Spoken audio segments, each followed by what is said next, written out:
छत्तीसगढ़ के पूर्व मुख्यमंत्री भूपेश बघेल की विधायकी पर खतरा मंडरा रहा है, जिसके बाद अब छत्तीसगढ़ की सियासत में ये सवाल सुर्खियों में है कि क्या वाकई भूपेश बघेल की विधायकी खत्म हो जाएगी।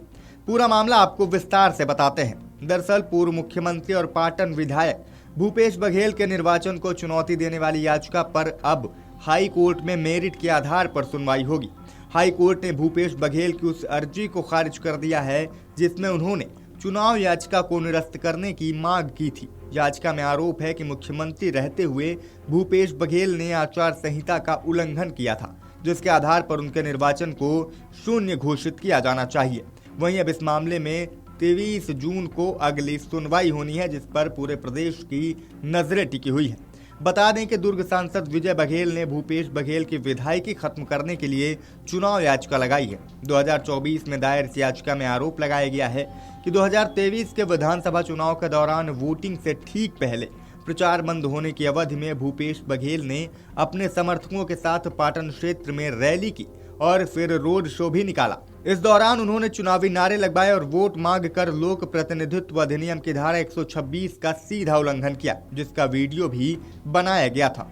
हाई कोर्ट के फैसले के बाद भूपेश बघेल ने कहा कि वो इसके खिलाफ सुप्रीम कोर्ट में अपील करेंगे। आपको बता दें कि इस मामले की सुनवाई के दौरान पूर्व सीएम भूपेश बघेल की तरफ से 16 बिंदुओं को पेश किया गया था और जिसमें बताया गया था कि याचिका चलने योग्य नहीं है। याचिकाकर्ता ने जो आरोप लगाए हैं उसका कोई भी प्रत्यक्ष प्रमाण नहीं है और न ही आचार संहिता उल्लंघन करने का कोई साक्ष्य पेश किया गया है। उन्होंने याचिका खारिज करने के लिए हाई कोर्ट में आवेदन दिया था, लेकिन अब हाई कोर्ट से उस आवेदन को खारिज कर दिया गया है। साथ ही कहा था कि याचिका चलने के लिए पर्याप्त आधार हैं। बुधवार को बालोद पहुंचे भूपेश बघेल ने मीडिया से चर्चा में ये भी कहा है कि वे हाई कोर्ट के फैसले को सुप्रीम कोर्ट में चुनौती देंगे। बता दें कि मामले में भूपेश बघेल की तरफ से तर्क दिया गया कि विजय बघेल की यह याचिका पूरी तरह से अस्पष्ट है, इसमें जरूरी तथ्यों का अभाव है। याचिका के साथ दिए गए वीडियो और ईमेल के सबूतों के लिए जरूरी 65B का सर्टिफिकेट नहीं लाया गया है। रोड शो में कौन शामिल थे, उनकी पहचान और भूपेश बघेल की सहमति के भी कोई पुख्ता सबूत नहीं दिए गए हैं। लिहाजा याचिका को बिना ट्रायल के ही तुरंत खारिज कर दिया जाना चाहिए। इस पर जस्टिस रविंद्र कुमार अग्रवाल की सिंगल बेंच ने मामला चलने योग्य मानते हुए अब इस पर 23 जून 2026 से मेरिट के आधार पर नियमित सुनवाई शुरू करने के आदेश दिए हैं। हाई कोर्ट ने आदेश में कहा है कि याचिका में जो तथ्य दिए गए हैं वो केस को आगे बढ़ाने के लिए काफी हैं।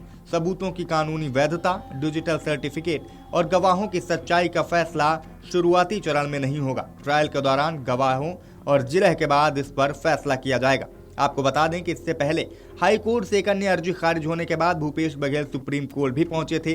सुप्रीम कोर्ट ने उन्हें हाई कोर्ट के सामने दोबारा याचिका की मेंटेनेबिलिटी पर नए सिरे से आवेदन लगाने की छूट दी थी और इसी निर्देश के तहत उन्होंने हाई कोर्ट में आवेदन लगाया था, जिसे अब हाई कोर्ट ने पूरी तरीके से खारिज कर दिया है। हालांकि हाई कोर्ट ने यह भी कहा है कि भूपेश बघेल ट्रायल के दौरान सबूतों की प्रामाणिकता और इलेक्ट्रॉनिक रिकॉर्ड्स की वैधता पर अपनी आपत्तियां उठाने के लिए स्वतंत्र हैं। वहीं भूपेश बघेल ने फिर से सुप्रीम कोर्ट जाने की बात कही है, लेकिन एक बार फिर अब ये सवाल गर्मा गया है कि क्या वाकई पूर्व सीएम भूपेश बघेल की विधायकी जा सकती है। क्या कहेंगे इस पूरे मामले पर कमेंट करके हमें जरूर बताइएगा।